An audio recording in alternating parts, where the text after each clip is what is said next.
बिस्मिल्लाहिर्रहमानिर्रहीम। शुरू करता हूँ अल्लाह के पाक नाम से जो बहुत बड़ा मेहरबान नहायत रहने वाला है। दोस्तों, बहनों, भाइयों, बुजुर्गों, अस्सलाम वालेकुम वरहमतुल्लाहि वबरकातुहू। तारीख़ इस्लाम में हम ग़ज़वा बदर की 11 नंबर किस्त में हम खुशामदीद कहते हैं। दोस्तों, कल हम बात कर रहे थे ग़ार सूर की, जहाँ पे हज़ूर पाक सल्लल्लाहु अलैहि वसल्लम अपने साथी हज़रत सदीक़ अकबर के साथ छुपे हुए थे। तो दोस्तों, इस मौका पर गार से करीब ही कफ़ार मक्का ने एक चरवाहे से पूछा कि इसने मोहम्मद सल्लल्लाहु अलैहि वसल्लम और इसके साथी को देखा। इसने जवाब दिया, मैंने किसी को नहीं देखा, लेकिन हो सकता है कि वो इस गार में हो। और इसने गार सूर की तरफ इशारा किया। इस मौका पर तारीख की नब्ज़ें रुक गईं और दुखी इंसानियत चौराहे पर खड़ी हो गई कि या तो दोबारा नए सिरे से जुल्म और सरकशी और फसाद की तरफ लौट जाए या इससे निजात पा जाए। और इस आदमी के हाथ पर जो गार में पोशीदा है और जिसके सर की तलाश में कुरैश आए हैं, नए और रोशन सबक खोले। इन घड़ियों में जिनमें तमाम दुनिया के निजाम को फैसला होना था, बाज कुरैशी खोजी चरवाहे की बात सुनने के बाद गार की जानब चट्टानों से चमट गए ताकि वो हज़ूर पाक सल्लल्लाहु अलैहि वसल्लम और आपके साथी की तलाश करें। और हज़रत मोहम्मद सल्लल्लाहु अलैहि वसल्लम मौजूद थे और हज़रत अबू बकर सदीक, जिन्होंने चरवाहे की बात सुन ली थी और महसूस कर लिया थे कि कुरैश के जो जवान गार के करीब आ गए, खौफ के मारे पसीने से शराबूर थे। आपने रसूल पाक सल्लल्लाहु अलैहि वसल्लम के करीब होकर खौफ और घबराहट से आहिस्ती से कहा, अगर इनमें से कोई शख्स अपने दोनों कदमों के नीचे देखे तो वो हमें देख चलेगा। लेकिन रसूल पाक सल्लल्लाहु अलैहि वसल्लम ने हज़रत सदीक़ अकबर को अपने रब के वादे पर यकीन रखते हुए नहायत इत्मीनान से कहा, है अबू बकर, तेरा इन दो के मुतल्लिक़ क्या ख्याल है जिनका तीसरा अल्लाह है। और ये कि एक मुजज़ा था जिसके जरिए हज़ूर पाक सल्लल्लाहु अलैहि वसल्लम वहाँ थे और अल्लाह ताला ने अपने नबी को सरफराज किया। और जो कुरैशी चट्टानों से चिमटे हुए थे, वो गार के दरवाजे पर खड़े होने के बाद इसमें दाखिल हुए बगैर वापस लौट गए। और इनके दरमियान और हज़रत नबी करीम सल्लल्लाहु अलैहि वसल्लम तक पहुँचने के दरमियान सिर्फ चंद कदम बाकी रह गए थे। और जब वो इस तरह वापस लौटे तो उनके साथियों ने इनसे पूछा कि उन्होंने गार में क्यों नहीं देखा जबकि वो इसके दरवाजे तक पहुंच गए थे। इनका जवाब यह था कि मोहम्मद सल्लल्लाहु अलैहि वसल्लम की पैदाइश से भी कबल इसके दरवाजे पर एक मकड़ी रहती है और हमने गार के मुंह पर 2 जंगली कबूतर देखे, जिससे हमें मालूम हो गया कि इस गार में कोई शख्स नहीं है। बस खोजियों के लीडर ने तस्लीम किया कि गार हजरत मोहम्मद सल्लल्लाहु अलैहि वसल्लम और इनके साथी से खाली है। बस वो जिन रास्तों से गए थे, इन्हीं रास्तों से वापस आ गए और वो तलाश से उकता गए। और हजूर पाक सल्लल्लाहु अलैहि वसल्लम आपके साथी हजरत अबू बकर सदीक रज़ी अल्लाह ताला के मुतल्लिक़ इत्तला पाने से मायूस हो गए। इस मौका पर दरमानदा इंसानियत ने असर नौ लंबा सांस लिया और अल्लाह ताला ने इसके लिए फैसला कर दिया कि वो कुछ अरसे बाद इस इंसान के हाथ से सआदत हासिल करेगी जो अपने साथी के साथ गार में रोपोश था और जिसे अल्लाह ताला ने इसके दुश्मनों के साथ से बचा लिया था। दोस्तों, जितना अरसा हजरत नबी करीम सल्लल्लाहु अलैहि वसल्लम आपके साथी गार में रोपोश रहे, इनके मुतल्लिक़ अब्दुल्लाह बिन अबू बकर और हजरत अबू बकर के गुलाम आमिर बिन फाहरिया के सिवा किसी को कुछ मालूम ना था। और हजरत नबी करीम सल्लल्लाहु अलैहि वसल्लम ने हिजरत की तयशुदा स्कीम के मुताबिक अब्दुल्ला बिन अबू बकर की ड्यूटी लगाई कि वो जासूसाना कार्रवाइयाँ करे और कुरैश का जासूस बन जाए और इनकी बातों को सुने और 3 दिन तक इनके कामों की निगरानी करता रहे।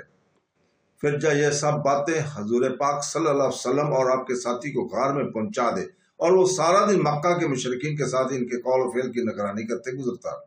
और जब शाम हो जाती तो गार की तरफ जाकर रसूल पाक सल्लल्लाहु अलैहि वसल्लम और आपके साथी को तमाम रिपोर्ट पहुंचा दिया जाता था। और हजरत सदीक़ अकबर के गुलाम आमिर बिन फाहरा की ड्यूटी ये थी कि गार में रुपोशी के दौरान वो हजूर पाक सल्लल्लाहु अलैहि वसल्लम और आपके साथी को खुराक पहुंचाने का काम करता रहे। और इस तरह अलावा अब्दुल्ला बिन अबू बकर के पाँव के निशान को मिटाने का काम भी इन्हीं के सुपुर्द था, क्योंकि वो रोजाना गार में आया जाया करते थे। आमिर बिन फाहरा प्रोग्राम के मुताबिक सारा दिन मक्का के चराहाओं के साथ बकरियां चुराता रहता और जब शाम हो जाती तो रसूल पाक सल्लल्लाहु अलैहि वसल्लम आपके साथी के पास चला जाता। वो दोनों दूध दो दे اور ذبح کرتے، اور اس وقت وہ غار کی طرف جاتے وقت عبداللہ بن ابو بکر کے پاؤں کے نشانت کو بکری کے پاؤں سے مٹا دیتے، اور یہ کام اس وقت کرتے جب عبداللہ غار سے مکہ کی طرف واپس آ جاتے، تاکہ قریش کو عبداللہ کے پاؤں کے نشانات سے پتہ نہ چل جائے کہ حضور پاک صلی اللہ علیہ وسلم اور آپ کے ساتھی غار میں ہیں، اور بکریوں اور ان کی چراہاؤں پہ نشانت کو اس علاقے میں کوئی نہیں دیکھتا، کیونکہ ایک عام بات ہے۔ مسلسل 3 دن تک بغیر کسی فائدہ کے زبردست کھوج لگانے کے بعد قریش رسول پاک صلی اللہ علیہ وسلم اور آپ کے ساتھی کے متعلق اطلاع پانے سے مایوس ہو گئے، اور ان کا جوش میں تھم گیا،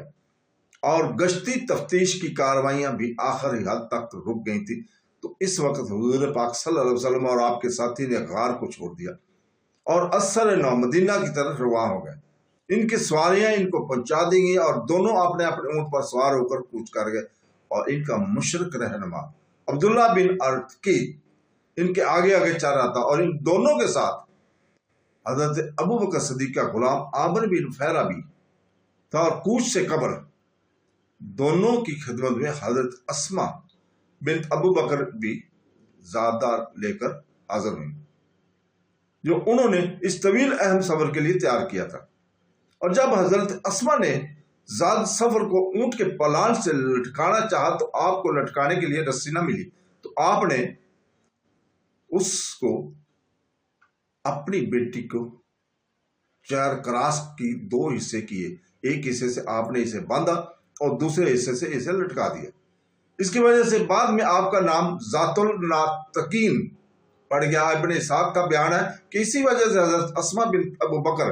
کو ذات ناطقین کہا جاتا ہے۔ ابن شام کہتا ہے کہ میں نے کئی اہل علم سے سنا ہے، وہ ذات ناطقین کی یہ تفسیر کرتے ہیں کہ انہوں نے جب ذات سفر کو لٹکانا چاہا تو انہوں نے اپنی پیٹی کو چیر کر 2 حصے کر دیے، ایک سے زیادہ سفر کا لٹکایا دیا اور دوسرا خود باندھ لیا۔ زیادہ احتیاط کرنے اور قریش کو مزید بے خبر رکھنے کے لیے گائیڈ رسول پاک صلی اللہ علیہ وسلم کو ایک متروک اور راستے سے لے گیا جس سے لوگ معلوف نہ تھے، جس طرح کہ وہ دشمن کو مزید بے خبر رکھنے کے لیے یمن کی جانب جنوب کی طرف دور تک چلا گیا، اور جب تک مکہ کے علاقے سے دور ہو گیا تو مغرب کی جانب ساحل کی طرف ہو گیا۔ اور جب رسول پاک صلی اللہ علیہ وسلم اور آپ کا ساتھی ایک ایسی جگہ پہنچ گئے جو معلوف راستے سے الگ تھی، تو ان کا گائیڈ انہیں شمال کی جانب ایک ایسے راستے سے ساحل سمندر کے قریب لے گئے جس پر کوئی شاذ و نادر شخص ہی چلتا تھا، اور یہ اس کے چلنے کا طریقہ تھا، یہاں تک کہ حضرت محمد صلی اللہ علیہ وسلم بستی میں پہنچ گئے جو مدینہ کے نواح میں واقع ہے، قبا کی بستی ہے۔ اگرچہ حضرت محمد صلی اللہ علیہ وسلم، حضور پاک صلی اللہ علیہ وسلم اور آپ کے ساتھی عظیم خطرے کے علاقے سے گزر چکے تھے، مگر تمام سفر میں حکامی طور پر پیش آنے والے حالات سے چوکنا رہنے کے لیے، خصوصاً اس لیے کہ مکہ والوں نے حضور پاک صلی اللہ علیہ وسلم کو زندہ یا مردہ حالت میں لانے والے کے لیے 100 اونٹ انعام مقرر کیا ہوتا۔ یہ بات مکہ کے بعض شہسوار نوجوانوں کو اس بات پر آمادہ کر سکتی تھی کہ وہ اس عظیم انعام کے حصول کے لیے ان دونوں کا کامیابی کی امید پر تعاقب کریں، اور عملاً ایسا ہی ہوا۔ اس دوران میں کہ سراقہ بن مالک بن حشیم مکہ میں اپنی قوم کی مجلس میں بیٹھا ہوا تھا، اور لوگ بھی پرسکون ہو گئے تھے، اور حضرت صلی اللہ علیہ وسلم کی تلاش بھی موقوف ہو چکی تھی کہ ایک آدمی نے کھڑے ہو کر قوم کی مجلس میں کہا، خدا کی قسم میں نے 3 سواروں کو دیکھا ہے جو ابھی میرے پاس سے گزرے ہیں، اور میرا خیال ہے کہ وہ محمد صلی اللہ علیہ وسلم اور اس کے صحاب ہیں۔ اس موقع پر سراقہ نے اپنی دونوں آنکھوں سے اس آدمی کو خاموش ہو جانے کا اشارہ کیا۔ پھر سراقہ حاضرین مجلس کو بے خبر رکھنے اور خود اس عظیم انعام کو حاصل کرنے کے لیے کہنے لگا، وہ تو فلاں قبیلے کے آدمی ہیں جو اپنے گمشدہ جانور کو تلاش کر رہے ہیں۔ اور جب مجلس میں دوسری باتیں ہونے لگی تو سراقہ بن مالک وہاں سے کھسک گیا اور اسی وقت اپنے گھر چلا گیا۔ پس اس نے اپنا گھوڑا لانے کا حکم دیا اور اس کے لیے اس پر زین ڈال دی گئی۔ پھر اس نے اپنے ایک غلام کو حکم دیا کہ وہ اسے وادی میں فلاں جگہ پر باندھ دے۔ پھر اس نے اپنے ہتھیار لیے اور اپنے گھر کے عقبی دروازے سے باہر نکل گیا تاکہ اسے کوئی دیکھ نہ سکے۔ پھر وہ اپنے گھوڑے کی پشت پر سوار ہو گیا اور اسے اس جگہ کی طرف دوڑانے لگا جس کا ذکر اس آدمی نے کیا تھا۔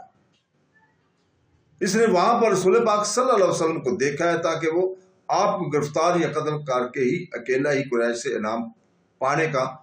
حقدار بن جائے۔ تو دوستو، اس کے ساتھ ہی آج ہم اجازت چاہتے ہیں، کل تک کے لیے اللہ حافظ۔